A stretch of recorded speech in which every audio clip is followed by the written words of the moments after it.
trembled. The sun had hid its face. All the men that walked with him had turned and run away. They crucified our Savior and laid him in the tomb. The life that once brought love and hope slipped away that afternoon.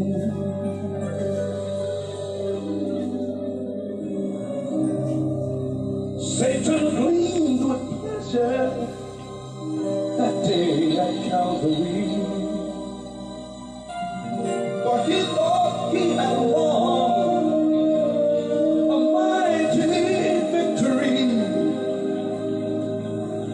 And like him, all of the demons of hell began to cheer. But little did they know that their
Diyos na buhay, purihin ang Diyos na napakabuti.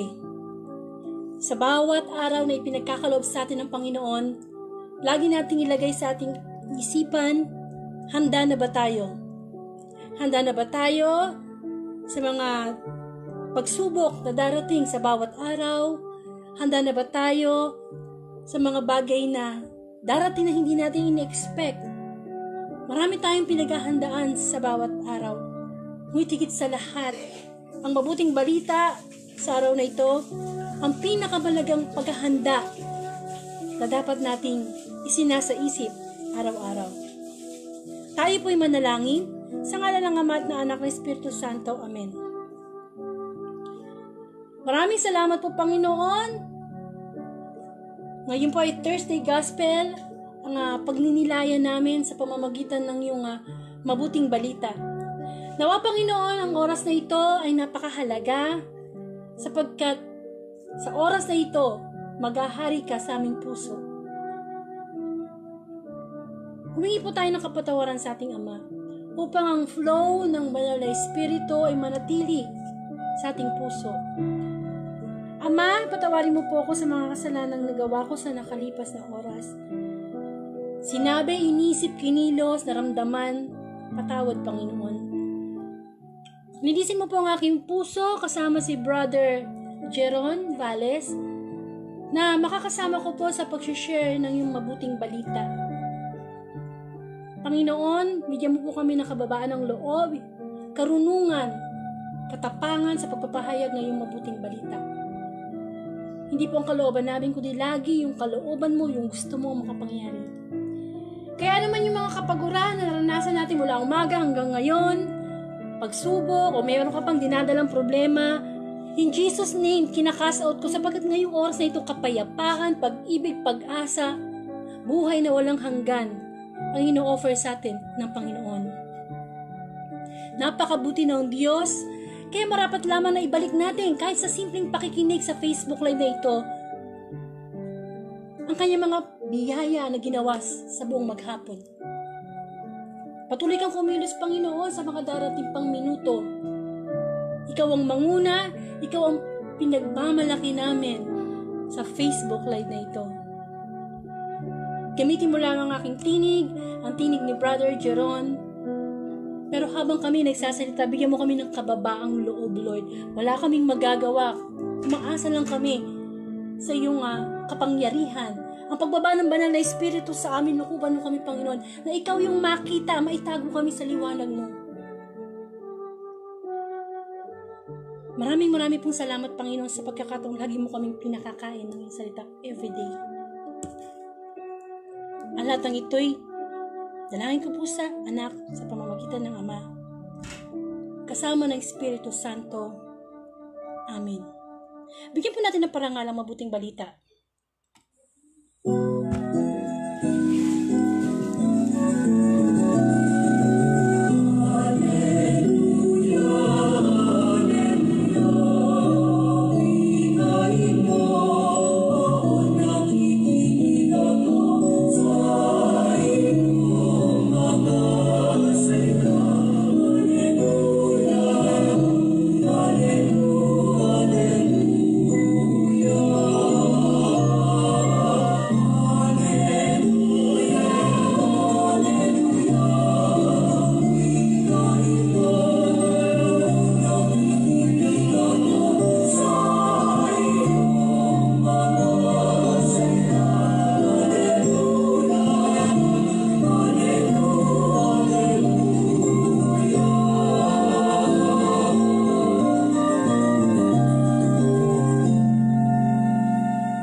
Mabuting balita, ayon kay San Lucas.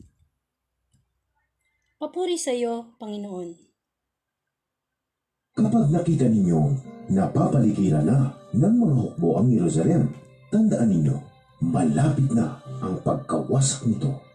Ang mga nasa Judea ay dapat nang tumakas papunta sa kabundukan. Ang mga nasa bayan ay dapat nang lumabas. At ang mga nasa bukid ay huwag nang pumasok sa bayan, sapagkat iyon ang mga araw ng pagpaparusa bilang katuparan ng mga sinasabi sa kasulatan. Kawawa ang mga naggagalang tao at ang mga nagpapasuso sa mga araw na iyon, dahil magkakaroon ng malaking kapighatian sa lupain ito at darating ang pagpaparusa ng Diyos sa bansang ito. Mamamatay sila sa tabak at ang iba'y dadalhing bihag sa lahat ng bansa. Ang Jerusalem ay yuyurakan ng mga hintil hanggang sa matapos ang panahong itinakda sa kanila. Magkakaroon ng mga palatandaan sa araw, sa buwan at sa mga bituin. Sa lupa, ang mga bansa ay masisindak at malilito dahil sa ugong at mga daluyong ng dagat. Ang mga tao'y hihimatayin sa takot dahil sa pag-iisip sa mga kapahamakang darating sa sanlibutan, sapagkat mayayanig ang mga kapangyarihan sa langit. Sa panahong iyon, makikita nila ang anak ng taong dumarating na nasa alapaap at may kapangyarihan at dakilang karangalan. Kapag nagsimula ng mangyari ang mga ito, tumayo kayo at tumingala, sapagkat malapit na ang pagliligtas sa inyo. Ang mabuting balita ng Panginoon, pinupuri ka namin, Panginoong Hesukristo. Isa pong mapagpalang gabi sa lahat ng makakarinig ng mabuting balita. Welcome po sa The Word of God Daily Gospel. Ito po'y gabi-gabi, 8 o'clock po. Ito po'y bahagi ng ating dapat schedule natin sa bawat araw. Huwag po nating itsapuera ang salita ng Panginoon sapagkat mahal na mahal tayo ng Diyos. Hindi siya kontento na tayo ay nakakain lamang sa buong maghapon. Hindi siya kontento na bigyan tayo ng lakas para gawin ang ating mga gawain. Hindi kontento ang Panginoon na nabibless tayo financially, materially. Kundi higit sa lahat, gusto ng Panginoon, pakainin tayo ng kanyang mga mensahe sa kanyang mabuting balita. Sinasabi nga po natin ay daily bread. Napakahalaga po niyan sapagkat inutos po ng Panginoon na pagnilayan ang kautusan. At sa pamamagitan po ng daily gospel, kung ano po yung gospel sa simbahan, yun po yung ating pinagsasama-samang pagnilayan through online, through Facebook Live.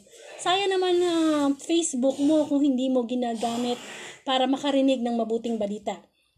At mismo ang Panginoong Jesus ang nagsabi na hindi lang sa tinapay nabubuhay ang tao, kundi sa bawat salitang namumutawi sa bibig ng Diyos. Kapatid, hindi tayo nilikha ng Diyos para gumising lang sa umaga, gawin ang trabaho natin, bugbag hapon, mapagod tayo. Kundi higit sa lahat, tayo'y inilikha ng Diyos para siya'y paglingkuran, purihin at sambahin, pasalamatan. Napakakawawa naman po nating tao kung tayo'y nabubuhay lamang para sa mga bagay na pangmundo. Kasi po tayo may katawan, espiritu at kaluluwa. At gayon din, kailangan normal na. Malapit na mag-new normal, nag-uumpisa na. Pero new creation o bagong nilalang inaasahan sa atin ng Panginoon. Sapagkat kailangan nating gampanin o tuparin yung Great Commission. Yun po yung pagpapalaganap ng mabuting balita. At kamukha ng ginagawa natin everyday online, daily gospel at Facebook Live, tinutupad po natin sa tulong ng Panginoon na may palaganap ang mabuting balita kahit in pandemic time.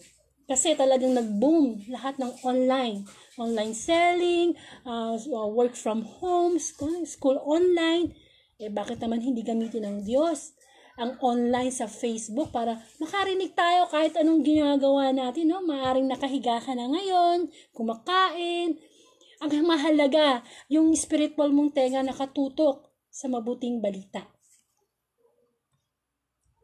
At ngayon po, salamat sa Panginoon, biro mo matatapos na naman ng November 26, 2020. Napakabuti ng Diyos, no? Para sa atin, ituring natin isang himala ang bawat araw. Amen po, kasi sa mga nakaraang gospel, puro tungkol sa paghahari ng Diyos ang mensahe ng Panginoon. Kaya sana wag nating sayangin ang bawat oras na magkaroon tayo ng pagkakataong makarinig ng mabuting balita. Kaya nga mabuting balita hindi ba? Sabi ko nga, pag nanonood ka ng news sa TV, bad news. Pero sigurado kapag ikaw ay nakarinig ng gospel, good news. Tsaka ito po yung panahon na ganitong oras, alas 8 ng gabi, break time naman natin. para sa Panginoon. Kasi napagod tayo maghapon eh. Gusto naman na nila na magkaroon tayong break. Kumbaga yung spiritual life naman natin na i-connect natin kay Lord. Malakas ang signal ni Lord, no? Makikonnect tayo. Libre ang wifi sa Kanya. Amen po, walang bayad. Kailangan lang ating mga puso ay handang makipag-connect, makipag-communicate. Sapagkat kailangan natin magkaroon ng relasyon, komunikasyon, devotion, lahat na ng syon na positibo para sa Panginoon. Huwag kang makukontento na nagsimba ka lang, na nagbasa ka lang, or whatever. Higit pa doon ang inaasahan ng Panginoon. Yung talagang magkaroon ka ng passion, ng damdamin sa Kanya. Amen? So, salamat Panginoon, no? Matatapos ang November 26, 2020 at Thursday Gospel, ang ating pong pagninilayan. Ito po'y tungkol sa pagkawasak ng templo at pagparito ng anak ng tao. At sa akin po mamaya, ang reflection ko po siya, binigyan ko ng hashtag, handa ka na ba? At makakasama po natin ang isa po nating ka-brother, si Brother Jeron Valles. Makikinig po tayo sa kanyang reflection sa mabuting balita. At tiyak naman na siya'y gagabayan ng Panginoon. At natural, anuman ang sabihin o i-share naming pagninilay, ito po'y naniniwala ako na guided po kami ng Banal na Espiritu. Sapagkat Facebook live nga po eh. Ibig sabihin nun, live na live din. Alam mo ba kung sinong kasama natin ngayon? Ang Banal na Espiritu. Maniwala ka.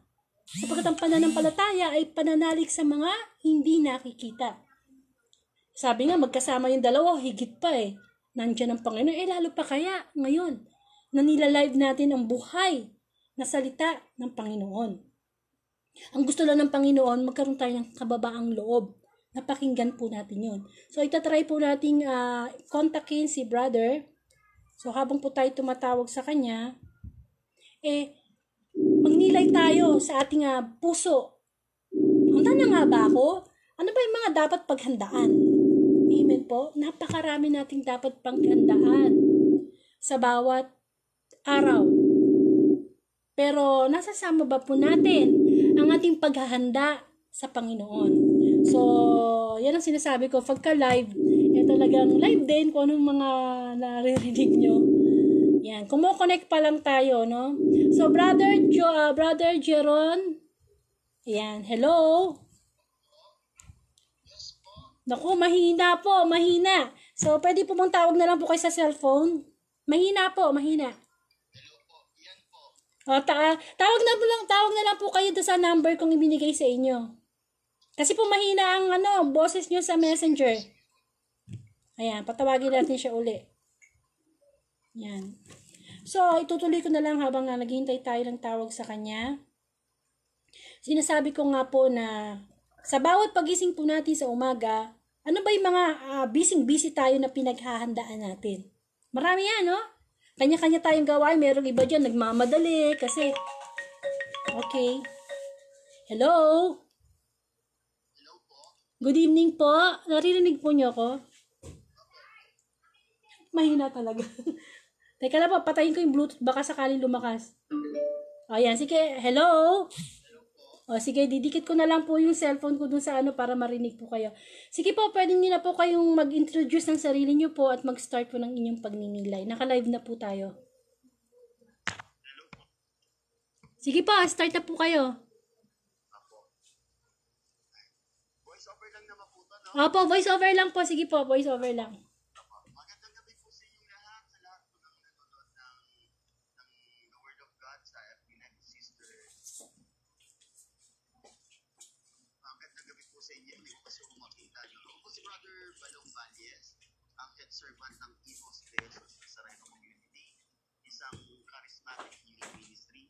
Member po kami ng Federation of Transparochial Charismatic Community at isa rin po ako sa founding member ng Lay Missionaries of St. Joseph. Sa gabi po ito, ang ating evangelyo ay tungkol po sa mga magaganap sa katapusan, mga pangyayaring nakakatakot kung iisa-isahin o iisipin, at kung talagang isasalarawan ay bubuo sa nakakatakot na imahe na maaaring ikaw at ako ay hindi makatulog kung sakasakali talagang maganap. Pero kung titignan po natin, ang ang mga binabanggit dito ay mga bagay na magaganap at hindi natin alam kung kailan. Ang nais iparating sa atin ay huwag nating panghawakan yung mga bagay na nakakatakot. Panghawakan natin yung mga bagay na maaari sa ating pagligtas. Sapagkat ang takot ay bubuo ng mga imahe ng mga bagay na talagang papatay sa atin. Marami kong ginagawa ang takot. Ginagawa kong totoo ng takot, yung mga bagay na ating nararamdaman. Ang takot ay lumilikha ng mga kakaiba at nakakatakot na karamdaman sa katawan. Ang takot titigil sa atin upang maabot natin ang ating mga pangarap. Ang takot din ang magiging dahilan upang hindi natin maipahayag ng lubos ang ating mga pananampalataya at pagkakawala sa Diyos. Sinasabi sa atin ng mga pagbasa, lalo tigit ang mabuting balita sa araw na ito. Bagamat nakakatakot, bagamat hindi natin kontrolado, may isang bagay tayong tiyak. Darating ang tagapagligtas. Darating ang manunubos natin, ang siyang magliligtas sa atin. Parang gusto kong balikan po yung eksena sa pelikula ng mga Pilipino kung saan ang mga bida ay bugbog sarado na sa mga kontrabida. Nakailang bugbog na, suntok, sipa, tadyak, alam mong dugong-duguan na. Biglang nagkakaroon ng lakas ng loob ng bida pag alam niyang paparating na yung kanyang mga kakampi. Sa pelikulang Pilipino, ang nagiging kalakasan natin pag dumarating ng mga alagad ng batas. Pero sana tingnan natin sa mas katotohanan ng bagay na sa ating buhay, ang takot ay dadalhin lang tayo sa kapahamakan. Wala ho sa ating nakakaalam kung kailan magaganap ang mga bagay na ito. Wala ho sa ating nakakaalam kung saan, sino ang magsisimula ng mga bagay nito. Pero may isang tiyak. Alam natin kung sino ang magliligtas sa atin sa panahon na darating ang mga bagay nito. Ililigtas tayo ng Diyos. Hindi dahil kailangan niya tayong iligtas, kundi dahil yun ang pangako niya sa atin. Huwag natin panghawakan masyado ang takot sa mga bagay na magaganap. Maaaring mauna pa ang ating kamatayan bago mangyari ang pagkukup sa Jerusalem. Maaaring mauna pa ang ating kamatayan bago dumating ang nakakatakot na bagay na yan. Pero ang pinakamaganda ron, mas manguna nating tignan na hanggat hindi pa dumarating mga bagay na yan, ay merong isang tagapagligtas na handa tayong sagipin sa lahat ng bagay na tumatakot sa atin. Amen. Mga bagay na kailanman hindi pinangarap ng Diyos na mabuhay tayo sa takot. Kung makikilala natin kung gaano kadakila ang Diyos, kung gaano ang kapangyarihan ng Diyos, at kung gaano kaganda ang plano ng Diyos sa ating buhay, hahayaan natin mangyari ang mga bagay na. Katulad ng isang pangit na pangyayari sa mga taong nagpaplano ng magandang bahay, talagang katakot-takot na hirap mabuo ang isang bahay. Masusugatan ka, mapapagod ka, maiipit ka, mababagsakan ka, maalikamukan ka. But at the end of the day, pagkatapos mo ang bahay na yun, makikita mong may kinalabasan ang lahat ng pagod. Lahat ng kirot at sakit ay mayroong kahihinatnan kung nagtitiwala tayo may Diyos na sa atin ay magigingkas. Kaya mga kapatid, kaysa panghawakan natin ng takot, panghawakan natin ang tiwala natin sa Diyos na kailanman hindi niya tayo iiwan at pababayaan. Magandang gabi po sa inyong lahat. Amen. So maraming po salamat, brother, sa sharing mo. Opo. Okay. So bababa ko na po. Marami pong salamat uli. Opo. Okay. So tama nga po si brother Jeron na bakit tayo natatakot. Kung tutusin ang muling pagbabalik ng Panginoon na hindi po dapat takot ang mamayani sa atin. Ang dapat po mamayani sa atin ay kagalakan. Bakit ko po nasabi kagalakan? Kasi po, doon sa Gospel na binasa natin, Eto po yan, yung bandang huli. May sinabi po rito balikan ko lang ha. Hindi kasi tayo dapat matakot sa muling pagbabalik ng Panginoon. Dapat nga ito'y ating kinasasabikan. Sabi po kasi doon sa pinaka-last verse ng gospel, kapag nagsimula nang mangyari ang mga ito, magalak kayo sapagkat malapit na ang inyong katubusan. Ibig sabihin ng magalak, kailangan meron tayong, yung sinasabi nga nilang higit pa sa kaligayahan, kundi joy. Ang pagdating ng Panginoon, nasasabik tayo, natutuwa, excited. Kasi matatapos na yung ating paghihirap, mga pagsubok dito sa mundo. Amen po? Pero tayo ay natatakot na, naku baka dumating ka Lord, hindi pa ako handa. Bakit hindi tayo handa? Amen po? Kailangan handa tayo sa lahat ng oras, sa lahat ng panahon. Sapagkat ang Panginoong Hesus ay darating ng parang magnanakaw. At ang magnanakaw ay hindi nagpapaalam kung kailan papasukin ang ating bahay. Kamukha. Kasi may sample na si Lord May sample na siya. Kamukha na nangyari doon sa unang paggunaw ng mundo kay Noah. Hindi ba nagunaw ang mundo sa pamamagitan ng baha? Pero bago nangyari yon naghanda ang Panginoon. Pinaghanda niya si Noah na gumawa ng malaking arko. O malaking barko. Para doon sumakay yung mga gustong maligtas. Pero anong ginawa ng mga tao kay Noah? Pinagtawanan siya. Maaring inisip na nababaliw yata itong taong to. Init ng araw gumagawa ng malaking barko. Pero anong sabi ni Noah? Kasi gugunawin ng Diyos ang mundo. Anong ginagawa ng tao? Wala silang pakialam. Nagpapakasal sila, nagsasaya, nabubuhay. Parang ngayong panahon natin. Lagi na lang natin naririnig tong gospel na darating na ang paghahari ng Diyos. Malapit na, malapit na, malapit na. Ano ang ginagawa ng tao? Patuloy sa kasamaan, patuloy sa kasiyahan, patuloy sa kung ano yung mga kinakaabalahan na walang koneksyon ng Panginoon. Paano kung bigla na lang lumindol? Ayan, lindol. Ayan, dyan tayo magaling, no? Pagka lumindol na, tsaka tayo natataranta. O kaya pag biglang nasunog, yung bahay natin, natataranta tayo. Wala nang hihigit pa sa pagkakataranta kapag ang Panginoon nang dumating. Saka pa ba naman tayo magsisisi ng kasalanan? Saka pa ba tayo mararatel na, naku, andyan ang Panginoon, magdadasal na ako, gagawa na ako ng mabuti. It's too late. Ang Diyos, lagi siyang naghahanda sa atin. Halimbawa, merong kasalan, merong kamag-anak ka na ikakasal, naghanda siya. Anong ginawa niya? Pinlano ng mag-asawa na magkaroon ng invitation, kung anong yung reception, kung anong yung kakainin, kung sino yung pare, saang simbahan, anong yung susuotin. Ang daming paghahanda, no? Nung ikakasal. Pagkatapos, isa ka sa mga inibitahan. Pagkatapos, hindi ka pumunta. Samantalang katakot-takot na pagpe-prepare, pera yung ibinigay ng ikakasal ng mag-asawa, di ka dumalo. Samantalang pupunta ka na lang doon. Handa na ang lahat. Ganyan ang Panginoon. Sa everyday gospel natin, inihahanda na niya ang lahat. Open book na ang Bible. Kung ano yung mga kahinaan natin, nagdadala sa atin sa kasalanan, open book na ang Bible. May sagot na ang Panginoon. Everyday, nagkakaroon ng gospel na Facebook Live. Na napakadali na lang, na makikinig ka na lang. Hindi na ikaw yung maghahanda. Hindi na ikaw yung magsasalita. Pero ayaw pa rin natin. Amen?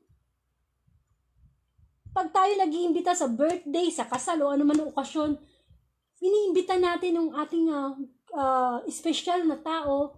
At kapag hindi dumating, ang sakit naman. Special na birthday ko, ano inimbitahan ko, hindi ko dumating. Amen? Nasasaktan ng Panginoon. Na kapag sinabi niya makinig ka ng gospel everyday, hindi mo siya pinapakinggan. Hindi mo, ayaw mo tanggapin yung kanyang mga ihandang mensahe. Sapagkat ang salita ng Diyos ay daily bread. Pagkain to ng ating espiritu. Ang Panginoon, ang bread of life. Ang Panginoong Jesus, ang living water. Amen po. Kailan pa tayo maghahanda? Pag nandoon na mismo, hindi na pwede yun. Salamat sa Panginoon. Sabi ko nga, sa bawat araw na ibinibigay ng Diyos, himala. Aba, bukas, kapag tayo nagising, himala. Samantalang matutulog na naman tayo sa ating mga ataol mamayang gabi. At yan ay ang ating kama, na kapag tayo tulog na, wala na. Mapipili mo ba yung panaginip mo? Amen po? Hawak pa ba natin yung free will natin? Ang Diyos na ang magde-decide. Kaya tama. Maraming nagsasabi ng mga ninuno natin, mga lolo't lola natin, abay namatay na yung kalolololohang ko eh. Wala pa rin ang Panginoong Yesus na. Patay na yung mga ninunong namin. Wala pa rin. Nagka-COVID na. Wala pa rin. Pasalamat tayo. Sapat binibigyan pa tayo ng pagkakataon ng Diyos na magbalik loob. At huwag tayo pakampante. Kahit hindi natin abutan ang second coming, meron tayong coming na kamatayan na pwedeng maganap kahit wala pa yung second coming. Pwedeng dumating sa atin ang kamatayan anytime. Huwag natin pagmalaki na tayo mayaman, na tayo maraming pera, o kaya malakas pa tayo, bata pa tayo. Maraming namamatay sa aksidente na hindi sinasadya o hindi natin iniisip. Amen? Kaya dapat araw-araw naghahanda tayo. Paggising pa lang natin sa umaga, Lord, handa na akong sumunod sa iyong kalooban. Handa na akong magpakumbaba. Handa na akong magpatawad. Handa na akong magbigay ng tulong sa mga nabagyo. Yun po ang dapat nating higit na pinaghahandaan. Amen? Sapagkat ang Diyos, mabuti naman ng Panginoon eh. Hindi naman niya sinasabi na, maghanda ka, mag-ipon ka ng pera para sa tuition fee ng anak mo, ha? Maghanda ka para magkaroon kayo ng sariling bahay. Hindi yan inaano ng Panginoon. Hindi niya hinahadlangan yung mga pangarap natin. Kaya lang, we should seek first the kingdom of God. Unahin natin yung mas mauuna, mas importante. Importante na meron tayong araw-araw na kinakain. Importante na meron tayong tinitirhan. Pero meron pang mas higit na mahalaga doon.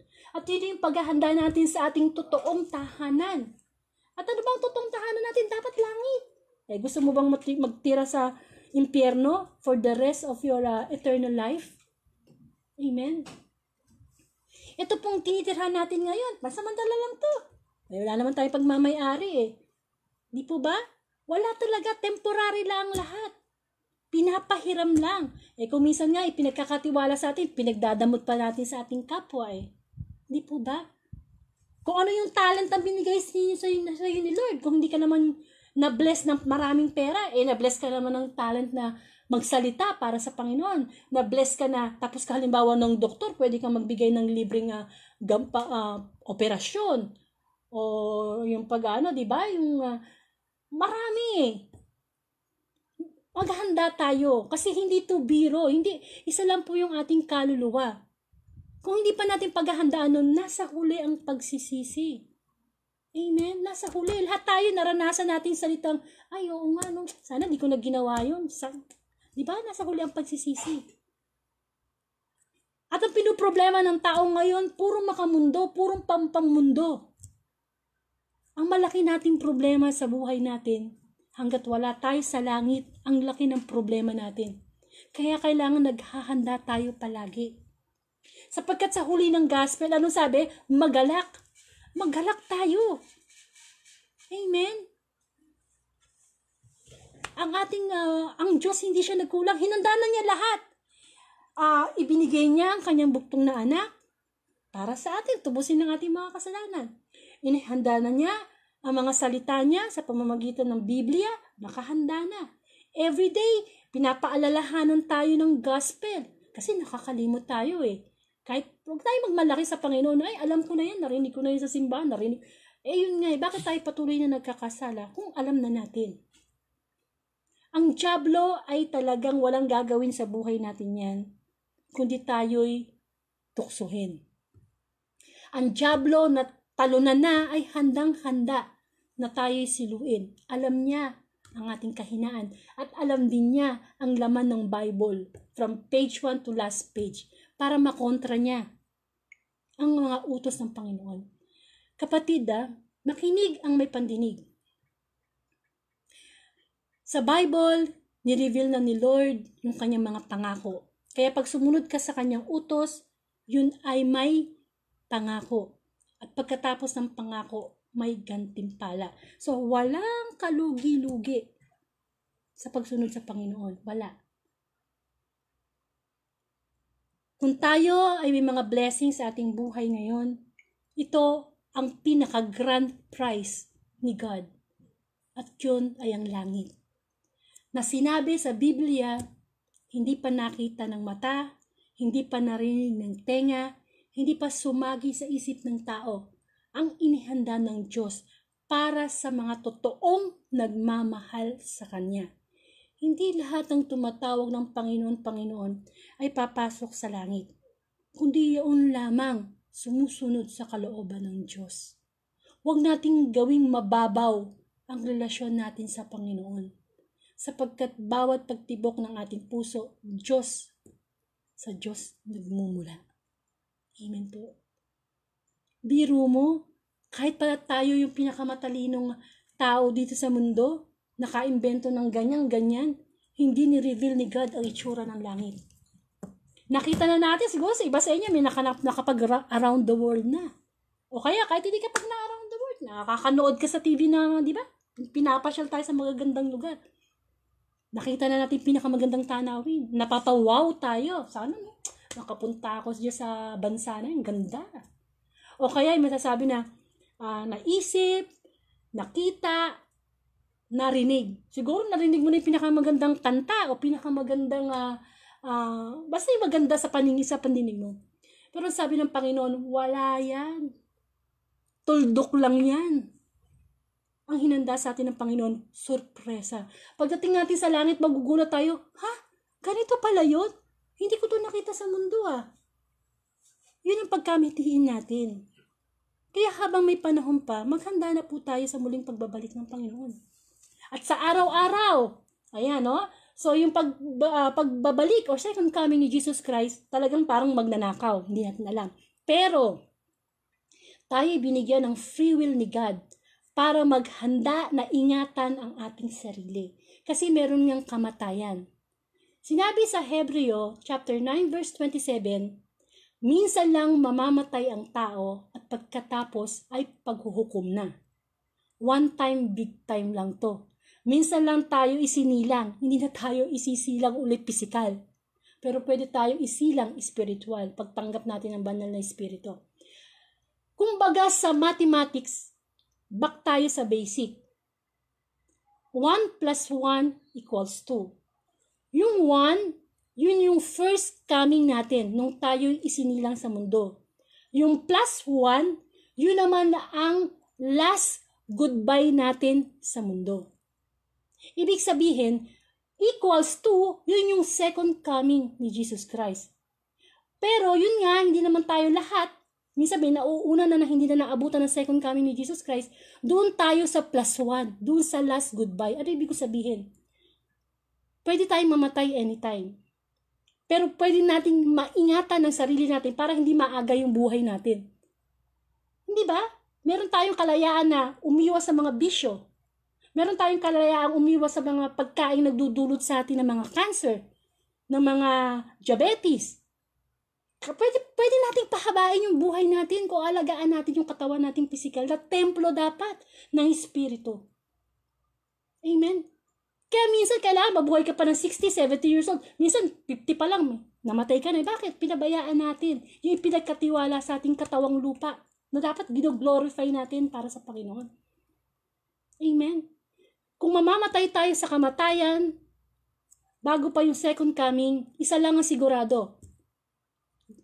Abutan man tayo ng second coming o kamatayan natin dahil sa kapabayaan natin sa ating sarili, pare-pareho tayong haharap sa judgment day. Amen? Kaya second coming, kaya namatay tayo in a natural way, accident or whatever it is, doon tayo pupunta. Ano ang ihaharap natin sa Panginoon? Pwede ba natin sabihin, Lord, sorry naging busy ako ganito Lord, ganyan, hindi. Iharap natin ang ating puso sa Panginoon. Nakapaghanda na ba to sa pagpapatawad? Nakapaghanda na ba to sa paggawa ng mabuti? Nakapaghanda na ba to sa pagbibigay mo ng oras sa Panginoon? Nakapaghanda. Ang grande, araw-araw, ang ibinibigay sa ating paghahanda ng Diyos sa pamamagitan ng mabuting balita. Pero maraming ayaw makinig. Walang time. Samantalang ang time naman ay nanggagaling sa Diyos. Amen? Pagsisisihan natin yan sa huli. Kaya ang mabuting balita, walang sinasabi sa ating kundi, maghanda, maghanda, maghanda. Hindi masamang maghanda sa future ng pamilya. Hindi masamang maghanda sa future ng mga anak, sa negosyo. Pero sabi nga, know your priority. Lagi dapat number 1 ang Diyos. Second pa lang yung pangarap mo sa pamilya mo, sa sarili mo, sa negosyo mo. Second, third, fourth lang yan. Huwag mong hahayaang maging second option mo ang Panginoon. Dapat laging una siya. Sapagkat sa kapal ng utos sa Biblia, back na naman tayo sa basic. Love God above all. Ibigin mo ang Diyos ng higit sa lahat. Mas mahal mo siya sa nanay mo, sa tatay mo, sa sarili mo. Kung mahal mo siya, dapat pero kang time sa Kanya. Kinakausap mo siya sa pamamagitan ng pananalangin bago ka matulog. Magdasal ka, kapatid, pinakamahalagang dalangin sa gabi. Kasi yung kinabukasan, baka hindi na tayo gisingin ni Lord. Paano kung di tayo naghingi ng tawad o nakatulog tayo ng masama ang loob natin? Amen? At yung padalang, actually talagang prayer life. Kailangan meron tayo niyan. Kasi pag tayo nagdadasal, nakikipag-usap tayo sa Diyos. Kapag tayo nagbabasa ng Bible, siya naman yung nakikipag-usap. Hindi ba? Kasi hindi nga natin nakikita ang Panginoon Kaya wala, yung spirit natin, wala Pero dapat siya'y simbahin sa espiritu at sa katotohanan. At ang katotohanan na magpapalaya sa atin. At ano yung magpapalaya sa atin? Ang kanyang mga salita. Sapagkat nandoon ang katotohanan. Ang dyablo, pwedeng magbukang anghel. Pinaghahanda tayo. Nililito tayo, binibisi tayo sa buong maghapon. Hindi natin namamalayan, iba na pala yung papasukan natin. Impyerno na pala sa mga ginagawa po natin. Maghanda tayo. Una, paggising pala sa umaga, thank you Lord. Lahat ng gagawin ko para sa'yo. Magaan sa kalooban Lord, kasi handa na ako.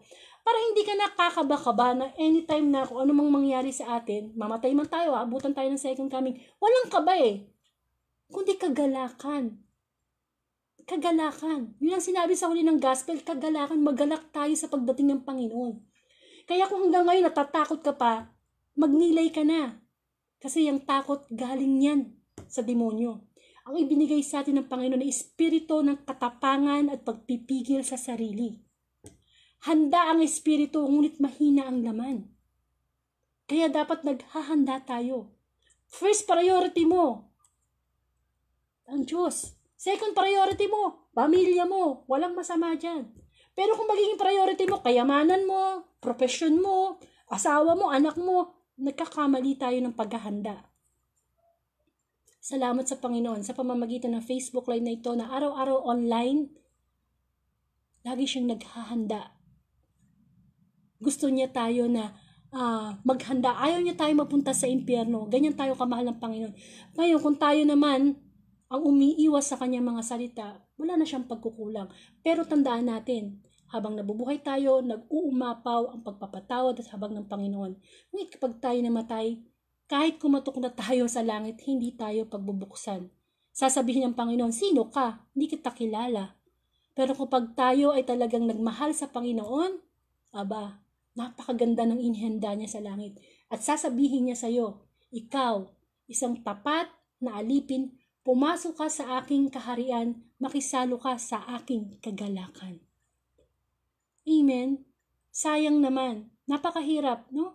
Punta ka sa impyerno, liquid fire yun dagat-dagatang apoy dito nga lang, mapaso tayo ng konti, aray na Ayun pa kayang balahan ng katapusan na tayo ay nasa dagat-dagatang apoy. Hindi po nananakot ang mabuting balita. Pinapaalalahanan tayo. Amen? Huwag na tayo masyadong walang time kay Lord. Mahirap na Handa tayo, handa.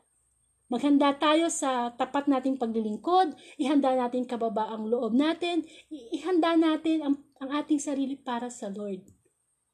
Kung magtiis man tayo dahil sa paghahanda na yan, huwag tayo mag-alala. Meron namang katapusan ng pagtitiis natin dito sa mundo Kapalit ba naman yan? Ay buhay na walang hanggan. Kaya ngayong gabing po ito, Itatanong po sa atin ng Panginoon na handa ka na ba sa muling pagbabalik ng Panginoon? O handa ka na ba na kapag ikaw ay namatay anytime, handa ka bang humarap sa Diyos ng may malinis na puso? Sapagkat ang nakakakita lamang sa Diyos ay yung may mga malinis na puso. Tayo po'y manalangin sa ngalan ng Ama at ng Anak ng Espiritu Santo. Amen. Salamat po Panginoon sa muling mong pagpapaalala sa amin ng iyong mga salita na nagkukulang kami sa iyo sa paghahanda. Ikaw ang higit namin dapat pinaghahandaan sapagkat ang pahiram mong buhay ay hindi amin. Salamat Panginoon sa araw-araw na paghahanda mo ng mabuting balita na kami makikinig na lamang at pagminilayan ng iyong mga salita. Salamat Panginoon sa paghahanda mo ng silid sa amin sa kalangitan. Nasasabik kang kami makasama. Salamat Panginoon sa paghahanda mo sa amin na malaman at mabatid namin ang katotohanan na magpapalaya sa amin sa tanikala ng kasalanan. Ang dami mong hinahanda, Panginoon. Paghahandang hindi mabibili ng pera. Patawad, Panginoon, sa mga pagkakataong hindi namin pinapansin ang iyong paghahanda. Kung anong ibinigay mo sa Panginoong Jesus, ibibigay mo din po yun sa amin. Binigyan mo ang Panginoong Jesus na mabuhay muli, bibigyan mo din kami ng pagkakataong mabuhay muli at makapasok sa langit kung saan nakatira ang Diyos na buhay, ang Panginoong Heso Kristo at ang mga taong tapat na naglingkod sa iyo, nagmahal, Panginoon. Kaya sa puso ko, Panginoon, ako'y nagagalak, nasasabik sa muli mong pagbabalik. Nawa, dalangin ko ng bawat isa na nakikinig, start na po tayo magnilay na, oo, tama, ito yung number 1 kung dapat pinaghahandaan. Sapagkat mabilis lang ang buhay, sandali lang ang buhay. Maraming salamat po, Lord, sa patuloy na biyaya ibinibigay mo sa Pamilya Dorde. Ipinapanalangin ko din po ang Pamilya Palinis, Pamilya Vales, Pamilya Rivera, at lahat po ng mga pamilya ng aking Facebook friends, sa patuloy mo silang paghandain. Lalo na ipinapanalangin ko ang head of the family, na maging handa siya, nagabayan ang kanyang pamilya, ang mga ilaw ng tahanan, ang kanilang mga anak, paghandain, palakahin sa aral ng Diyos. Gayon din, pakisama po Brother Lito Palini sa panalangin mo, si Sister Angel Cunanan, kasi po operahan siya anytime sa kanyang brain tumor. Brother Palini, sama mo po siya na maging matagumpay ang kanyang operasyon kasi napakahirap po talaga na magkaroon ka ng tumor o bukol sa utak. Apektado po lahat ng senses natin.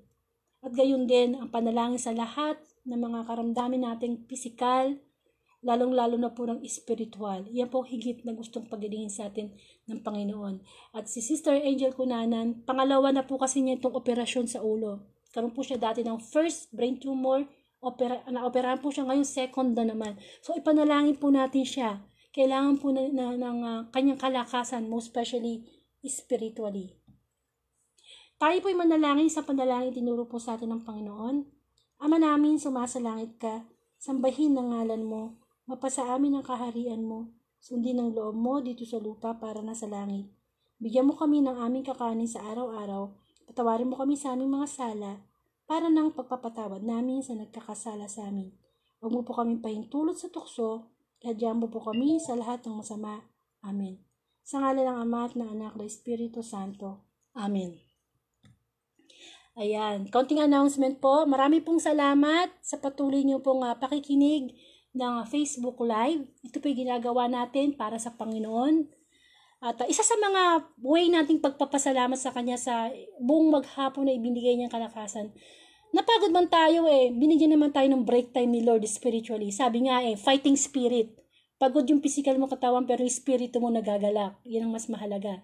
And pakishare na lang po ito pong gospel na to na Thursday gospel sa inyong timeline upang yung mga Facebook friends nyo po makarinig din ng mabuting balita. Diba? Sayang naman, pindot-pindot lang masishare. Maging alagad online tayo. Yan.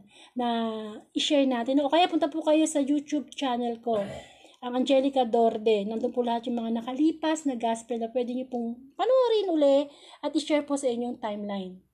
At kung meron po kayong Thanksgiving, halimbawa may natanggap kayong biyaya everyday, prayer request, may mga sakit, ganyan, o kaya may mga birthday o ano, ano po nyo sa akin, private message po natin, at ating pong sasama sa ating gospel na pagdadasal. New creation ang inaasahan ng Panginoon, hindi lang new normal. Kaya viral natin ang mabuting balita, hindi yung nagba-viral yung mga ano ba yun? Yung mga sex scandal, yung mga walang kakwentang-kwentang istorya. Hindi, ang salita ng Diyos ang i-viral natin. Magtulungan po tayo.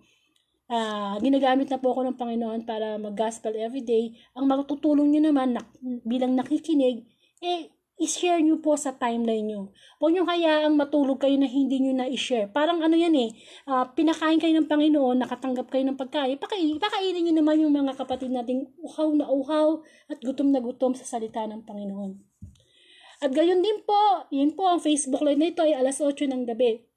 Gabi-gabi po yun. Amen? So sana isalamin po natin sa ating schedule. At bukas po, kung ibibigay ni Lord ang November 27, 2020, Friday Gospel naman po tayo. Kasama si Brother Jerry na dati, Eucharist Lay Minister. Yan. Bukas po, marami po siyang may share sa atin tungkol sa Gospel. Kaya sana po, bukas ng gabi, lolobi ng Panginoon na ibigay sa atin, pakinggan natin ang kanyang pagninilay. At yun, mabuti ang Panginoon, huwag nating kakalimutan na tayo'y patuloy na nabubuhay dahil sa habag niya. Isang kisap mata ng Diyos, pwede niya tayong kunin. Isang kisap mata ng Diyos, pwede na yung second coming. Pero pareho natin yung dapat pinaghahandaan. Sabi ko nga, one time, big time lang to. Isa lang yung kaluluwa natin. Huwag nating hayaang matuwa.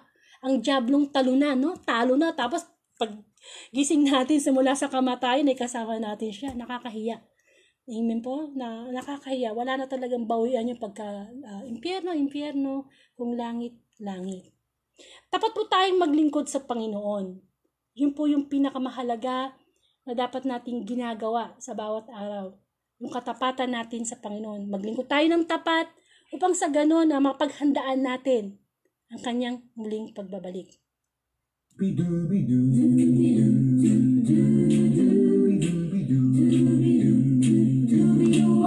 Dati ako'y labas-pasok lang sa simbahan. Tumiwa, makita ang bagong damit, makipagsosyalan. Kung ano ang napansin, hindi ko inatulong. Ayoko gawin, salamat sa Diyos. At ang mga bago na rin, dapat akong maglilingkod na may mapapatumbabang loob. Dagat ang Diyos ang nagbigay ng katalinuhan kong taglay. Kaya't kahit ako'y di mapansin sa ating Diyos, hindi lingkod pa rin. Dapat akong maglilingkod.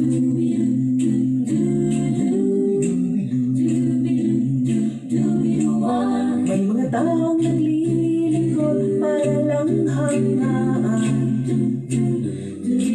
Nakakalipa, di napansin, ay sobrang yaman. Lahat ng paraan, kanyang sinusunod, makita lang na siya'y pinag-uusapan. Kaibigan, teka sandali lang, huwag ka sanang ganyan. Dapat ka sanang maglingkod na may papapakumbabang loob. Pagkat ang Diyos ang nagbigay ng katalinuhan mong taglay. Kaya't kahit ika'y di mapansin, sa ating Diyos ay maglingkod pa rin. Dapat ka sanang maglingkod. Dapat ka sanang maglingkod.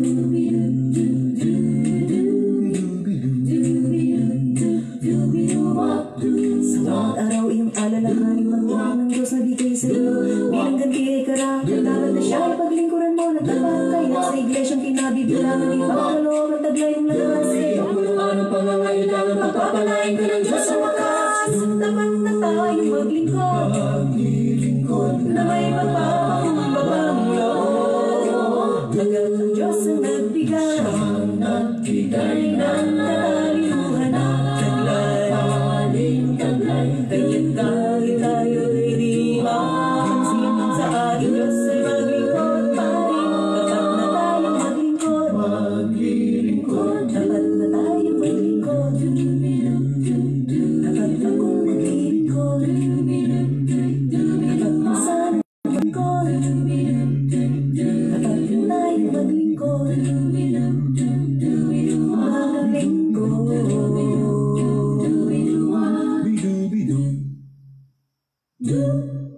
So bilang pong buod ng mabuting balita, ito pong 30th Gospel, tayo po'y pinaghahanda na ng Panginoon sapagkat siya'y darating kahit anong oras.